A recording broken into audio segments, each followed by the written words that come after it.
Welcome back to The Look and Sound of Leadership, an ongoing series of executive coaching tips designed to help you be perceived in the workplace the way you want to be perceived. I'm Tom Henschel, your executive coach, and today we're talking about how to stay calm under fire. Nigel had been hired as a member of the CEO's executive team. To date, he'd made 2 presentations to the board of directors. Mandeep, the CEO, felt both could have been better. Mandeep felt that Nigel's skills were good overall, but to succeed with this board, Nigel would need to stretch in 2 areas: tell a better business story and be more responsive in the moment. Mandeep had asked me to coach Nigel on both goals. Nigel and I had talked about turning data into stories, that first goal. Now we turned to the second goal: be more responsive in the moment. I asked Nigel, what do you think he means by that? Nigel answered, I like to stick to my script. When people start firing questions at me, I get thrown off. He wants me to, go with the flow, I suppose. I asked, well, but he also wants you to get through your material, doesn't he? Well, he does indeed, he answered. You see my dilemma. Why can't they just wait until I'm finished? What's your concern, Nigel? He was a bit sheepish. It's a form of nerves, I suppose, he said. I have high standards for myself. I put a lot of time into my prep. By the time of the meeting, I'm primed and ready like a horse in the gate. I wish they would just let me do what I've prepared. I asked, you said you do a lot of prep. Do you write a script? I do indeed. Helps me put my thoughts together. Do you read the script to them? I asked. Read it? No. By the time the board meeting comes, I know it pretty well. So no, I don't read it exactly, but I have it all printed out if I need it. I said, oh.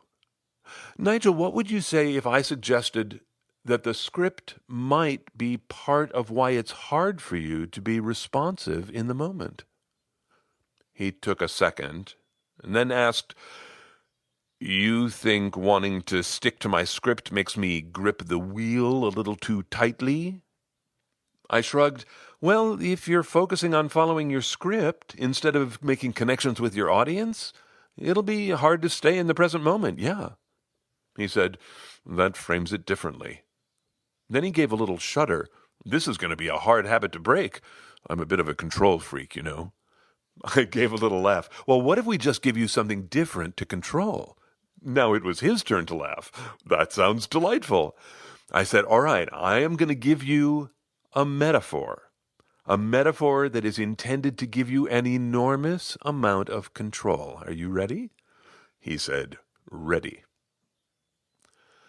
I said, imagine you are the steward of an enormous tract of land. There are hills on this land, there's forest, there's a lake and a river, there's roads and fences, plants and animals, and you are responsible for all of it.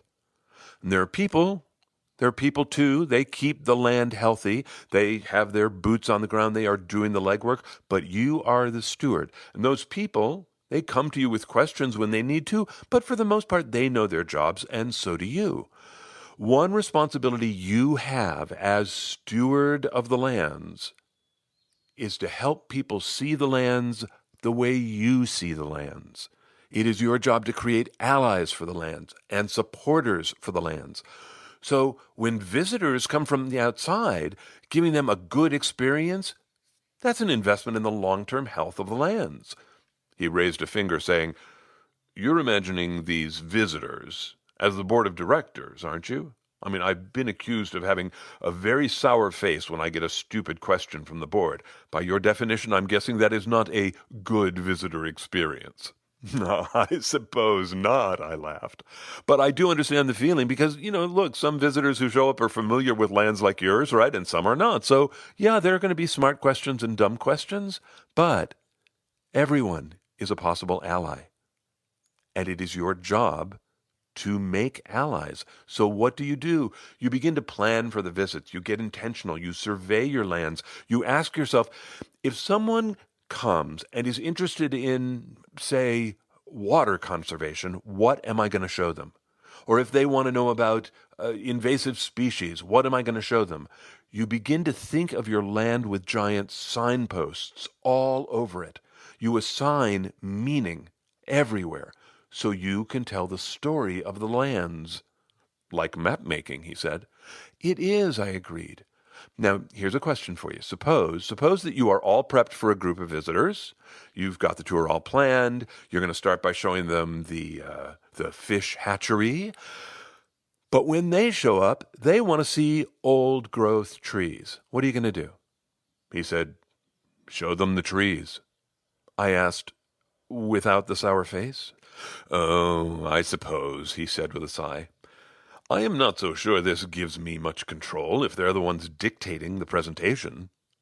Nigel, I said, these are your lands. I mean, does it really matter which order things go in? I mean, does the hatchery have to be first just because you thought of it that way? If it's not of interest to them, show them what is. That's how you create supporters. And then once you're done, then you take them to your fishery. You'll get there eventually.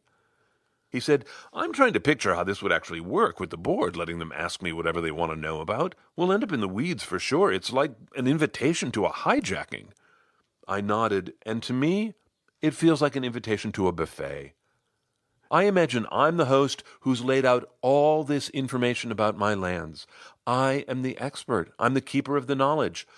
I will guide them wherever they want to go, because to me, it's all interesting. No matter where we go, I'm going to provide value because I am the expert.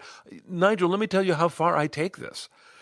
If I'm creating an interactive session, I'll assemble all the pieces, but I will practice them in different orders. And I think rehearsing that way gives me command of the material, it helps me stay nimble, and then you know what? If something unexpected happens, it's going to feel like just one more variation. It's no big deal. He looked at me and said, Don't ski in your tracks. What's that? I asked. He said, an instructor once observed that I like to ski the same path down the mountain time after time, and he was right. I liked going over the same ground, getting better with each run, but he thought I would become a better skier if I'd ski across more of the mountain, have different experiences. He thought it built broader mastery. Well, what did you do? I asked. It took me one more season before I stopped skiing in my tracks, but he was right. It made me a much better skier. I asked, could we say that it made you responsive in the moment? He gave a surprised laugh. I suppose so. And then he asked, you're not suggesting I show up without preparing a presentation at all, are you? I mean, I'm not taking my hands off the wheel altogether, am I? No, you're not, I said. You will always be the guide. You're the expert, and as the expert, it's your job to sort the information about your land so that it makes sense to your visitors. You're going to create the hierarchy of information. What is most important? You're going to create the map, and then you are going to be responsive in the moment to what is interesting in the room. Again, no sour face, he said with a smile. Right, because control of your material isn't a battle to be won in combat. This is a visit from possible allies, and you're the host. He smiled and said, this makes me think of my oldest brother. He was always a raconteur, even as a boy. I remember how much I admired his ability to tell the same story a dozen different ways depending on the setting. One time it would be hilarious and you would be shooting cola out your nose, and another time it would be a tearjerker, same story. What made you think of that? I asked. Well, he was being responsive in the moment, wasn't he? He could see what would serve the moment, and he delivered. Nigel made a shift. He shifted from feeling that questions from the board were distracting interruptions to seeing them as expressions of interest and opportunities to articulate his expertise. He became more welcoming. Mandeep noticed the shift and felt Nigel's responsiveness in the moment was a much better display of the look and sound of leadership. Could you follow that metaphor? I never really explained it, so I'm just going to give you this metaphor in a nutshell. The lands are your expertise. For Nigel, his expertise was the entire business he was running. For you, it might be a project. The lands are a metaphor for your work. The people that are working on the lands are your direct reports. And the visitors are people who do not live inside your lands. In Nigel's case, the visitors were the board of directors. But for you, it might be a peer. It might be someone in another division. It could be your boss. I coach a lot of people who have, maybe 6 or 8 direct reports, and they have a fantastic boss. But the boss doesn't understand the person's business at all. The boss is a visitor all the time and always needs to be shown around.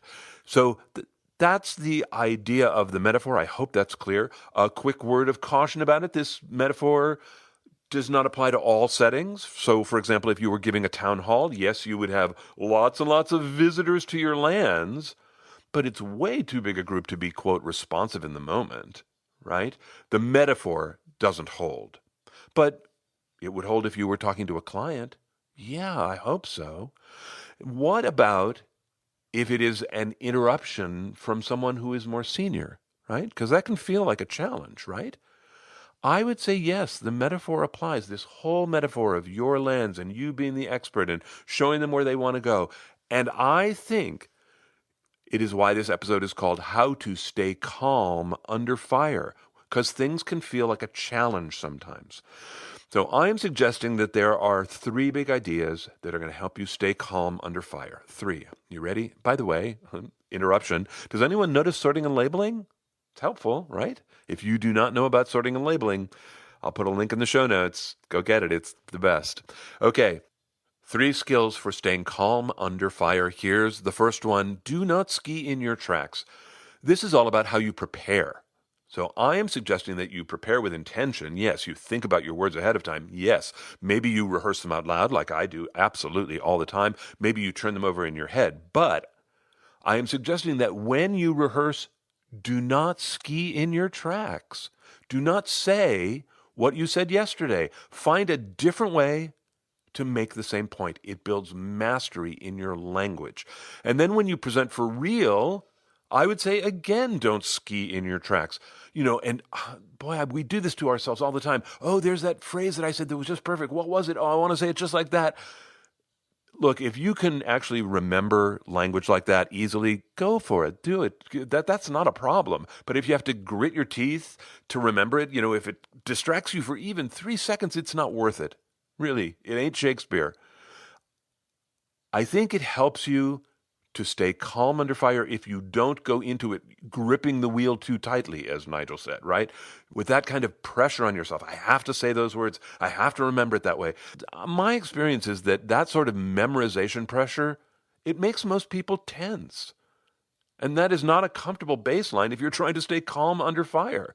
So I would say trying to deliver a script is not a winning strategy for staying calm under fire.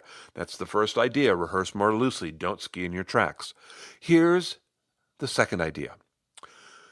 The second idea about staying calm under fire is to adopt an attitude of welcome.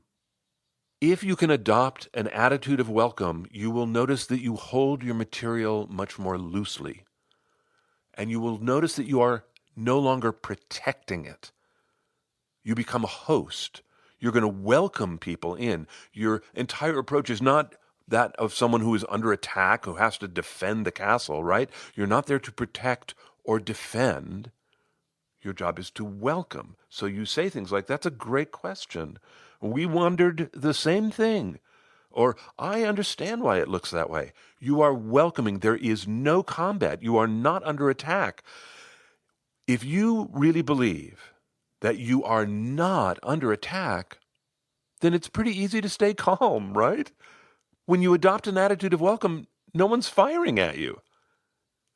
That's number 2, an attitude of welcome. Number 3 is also an attitude. It's different, and I will tell it to you right after this month's gratitude. This month, I'm really grateful for the holidays that just ended. It was not the holiday I expected. It was not, but there was much to be grateful for. I'm also grateful this month to Susan Smalley, who is delivering 2 of her signature courses. If you are listening in January 2022, stay tuned after the episode. Susan made time on her calendar to talk with me about how she thinks about developing women. It is a thrill. Give it a listen. Susan, thank you. I want to say a thank you to Michael Pacheco. Michael Pacheco is the host of a show called The Remarkable Coach. And Michael invited me on as his guest for episode 41, and we talked for about 50 minutes about my 30 years of coaching.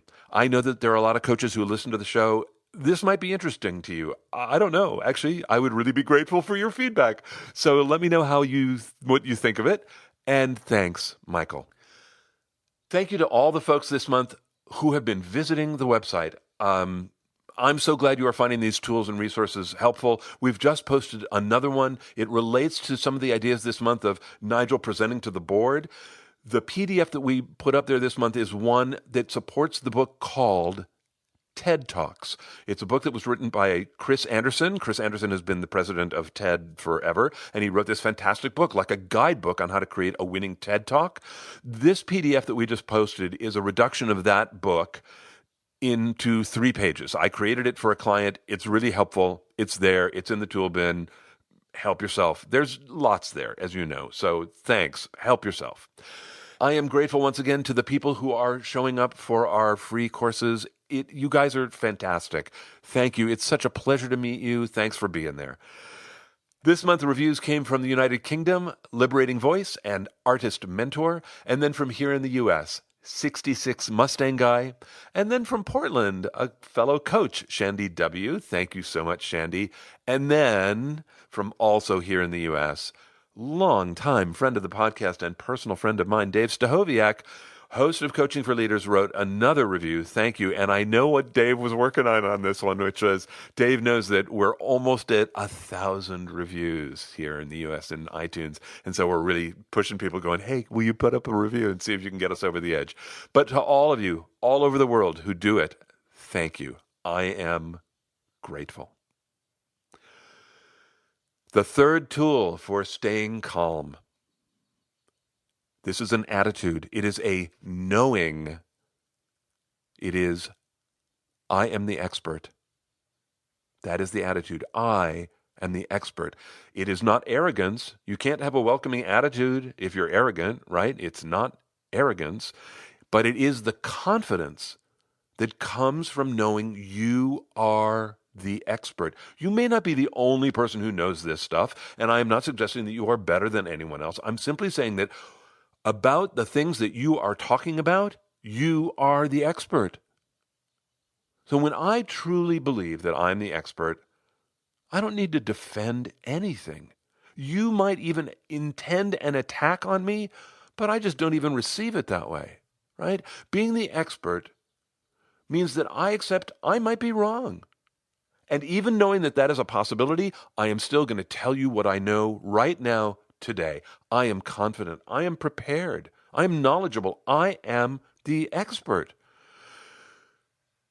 Believing you are the expert is the third tool for staying calm under fire. And I am sure that you can hear that this might require a little bit of managing your self-talk, right? I mean, what do you do when you say, I'm the expert, and then there's this little echo that comes back that goes, oh yeah?